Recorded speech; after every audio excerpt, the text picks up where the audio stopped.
మొత్తం త్వరగానే పూర్తి చేస్తాం. మీ ఇంటి మీద దాడికి వచ్చిన జోగి రమేష్ తనయుడిని అరెస్ట్ చేస్తే కూటమి ప్రభుత్వం పాలన మీద కంటే కక్ష సాధింపులు చేయడానికి ప్రాధాన్యత ఇస్తుందంటే ఆయన మన కామెంట్ చేశారు. రెడ్ బుక్ లో నేను ఏం చెప్పా, రెడ్ బుక్ గురించి నేను చాలా క్లారిటీ ఇవ్వాలనుకుంటున్నాను ఈరోజు.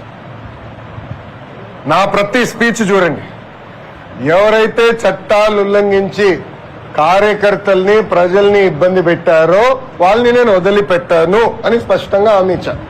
మళ్ళీ రిపీట్ చేస్తున్నా, చట్టాలు ఉల్లంఘించిన ఓకే. జోగి రమేష్ గారు అబ్బాయి ఏం చేశాడో ప్రజలు తెలుసుకోవాలి.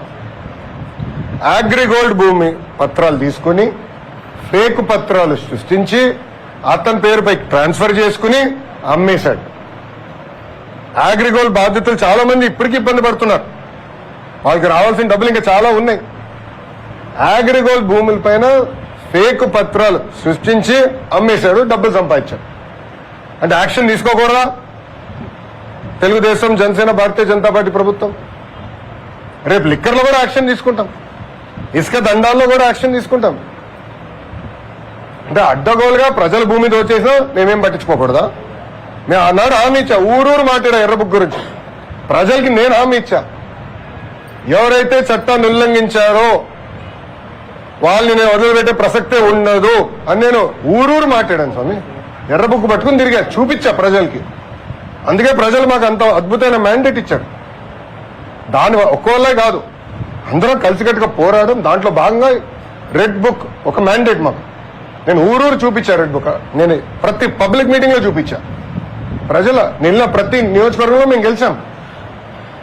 సో ప్రజలు మాకు అంత క్లియర్ మ్యాండేట్ ఇచ్చారు. సో ప్రజలు కూడా చాలా క్లియర్ గా ఉన్నారు. ఎవరైతే తప్పు చేశారో వాళ్ళని వదిలిపెట్టొద్దని క్లియర్ గా చెప్తున్నారు. అది అమలు చేస్తాం. సార్, మంగళగిరి అంటేనే లక్ష్మీనారాయణ స్వామి గుడి, లక్ష్మీనారాయణ అంటే మంగళగిరి. అలాంటి గుడిలో ఉదయం పూట ఉచిత ప్రసాదం దొరకట్లేదని చెప్పి భక్తులకి ఎన్నో ఫిర్యాదులు వచ్చినాయి. అలానే మెట్ల మార్గం కానీ, పెద్ద కోనేరు కానీ, ఈ పనులన్నీ అలానే ఉండిపోయింది.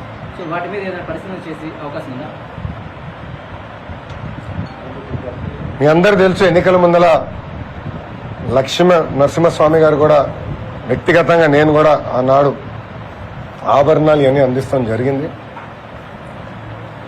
చాలా మంది నాకు వచ్చి చెప్పారు, మొత్తం గుడిని, కోనేరుని, పానకాల స్వామి కూడా మొత్తం ఆ ప్రాంతం అభివృద్ధి చేస్తే బాగుంటుందని చెప్పారు. నాకు కూడా చాలా మంది వచ్చి ప్రజా దర్బార్లో కలిసినప్పుడు కొన్ని ఫిర్యాదులు ఇచ్చారు. దాని మేరకు మీరే చూసారు, కొన్ని యాక్షన్ కూడా తీసుకుంటాం.